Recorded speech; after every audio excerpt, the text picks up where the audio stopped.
Bienvenidos a esta segunda parte de esta clase sobre el agua.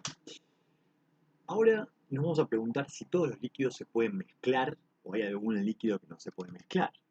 Y me parece que la primera respuesta y la más fácil es el agua y el aceite. ¿Sí? El agua y el aceite no se pueden mezclar entre sí. Pero ¿qué pasa con el resto de los líquidos? ¿Sí? Hay varias opciones. Una opción es que, por ejemplo, cualquier otro líquido que no sea agua y aceite se puede mezclar con cualquiera de los dos. Se puede mezclar tanto con agua o con aceite. Por ahí se puede mezclar solo con uno y no con el otro. O por ahí no se mezcla con ninguno de los dos. Lo único que podemos saber es si ponemos a mezclar todo con todo. Y eso ya se hizo, ¿viste? Porque la humanidad ya tiene varios años en el planeta y ya nos encargamos de probar empíricamente qué pasaba con cada uno de esos líquidos. ¿Sí? ¿Qué pasó? Finalmente, lo que terminamos viendo empíricamente es que un líquido o se mezcla con el agua o se mezcla con el aceite. Si se mezcla con el agua, va a poder mezclarse con cualquier otra cosa que se mezcle con el agua. Si se mezcla con el aceite, se va a poder mezclar con el aceite y con cualquier otra cosa que se mezcle con el aceite. Por eso le pusimos nombres. Los que se pueden mezclar con el agua son hidrofílicos. Los que se pueden mezclar con el aceite son hidrofóbicos. ¿Por qué? Porque no se pueden mezclar con el agua. ¿De acuerdo? Bien. A nivel molecular, ¿por qué ocurre esto? Sería la pregunta, ¿sí? Y la respuesta tiene que ver con esto que vimos en la clase anterior respecto de si las moléculas están cargadas o al menos son polares, ¿sí? De manera tal de que se puedan atraer entre ellos, ¿sí? ¿Esto qué significa? Que tanto las, bueno, esto que acabo de decir, las moléculas neutras, pero polares, ¿sí? También se pueden atraer entre sí y con las moléculas cargadas. Entonces, si una molécula en sí misma está cargada y otra molécula también, se pueden atraer entre sí. Si una molécula está cargada y una molécula es polar, también se van a poder atraer. ¿Sí? Con lo cual, eso es lo único que necesitamos para que las moléculas se atraigan.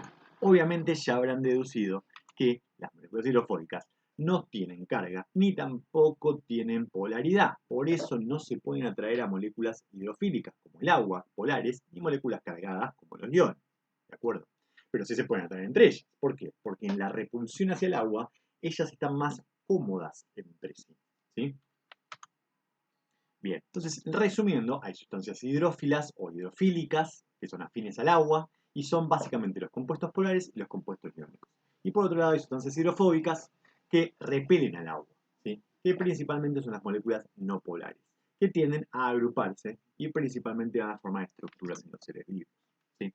¿Para qué nos sirve saber todo esto? Y bueno, en principio porque sabemos que la vida ha surgido del agua y el agua es uno de los principales componentes de los organismos vivos. Con lo cual, conocer las propiedades del agua nos va a servir para bastantes cosas. ¿Sí? Bien. Por otro lado, hay otras propiedades químicas que también estaría bueno que conozcamos del agua. Estas se llaman la cohesión y la adhesión. La cohesión tiene que ver con que las moléculas de agua tienen una fuerte tendencia a adherirse entre sí debido a los enlaces de hidrógeno. Y esto se llama cohesión. Por otro lado, también tienen una capacidad importante de adhesión, que es adherirse a otras sustancias, otras moléculas distintas al agua, pero que tienen esta propiedad de ser polares o cargadas. ¿De acuerdo? Entonces, la adhesión implica la interacción entre moléculas diferentes y la cohesión entre las mismas moléculas. ¿De acuerdo? Entonces, por ejemplo, la cohesión entre el agua permite fenómenos como lo que se conoce como tensión superficial, que hace que varios insectos puedan caminar literalmente sobre el agua. ¿Por qué pueden caminar sobre el agua? Porque las fuerzas de cohesión entre las moléculas de agua son tan fuertes que la caminata de los insectos, al ser de poca masa y estar homogéneamente distribuida, no la rompa. Por eso pueden caminar por encima del agua. ¿Sí? La adhesión, por otro lado, es lo que hace que la curvatura, ¿sí?, de un líquido, por ejemplo el agua, tenga una forma en U o una forma en B. Eso dependerá de si la cohesión es mayor que la adhesión o viceversa. Cuando interaccionamos tanto la cohesión como la adhesión, lo que terminamos viendo es un concepto de capilaridad. ¿Qué es la capilaridad? Es la capacidad del agua para subir ascendentemente contra la gravedad a través de tubos finitos. ¿Por qué? ¿Qué es lo que pasa con tubos finitos? Como podría ser un sorbete, ¿sí? ¿Por qué?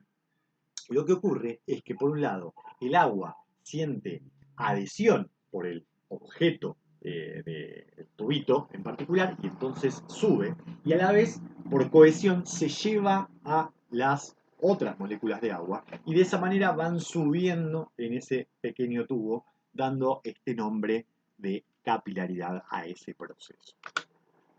Bien, esto y muchas otras cosas más nos van a servir para nuestras próximas clases, así que no lo olviden y muchas gracias por la atención.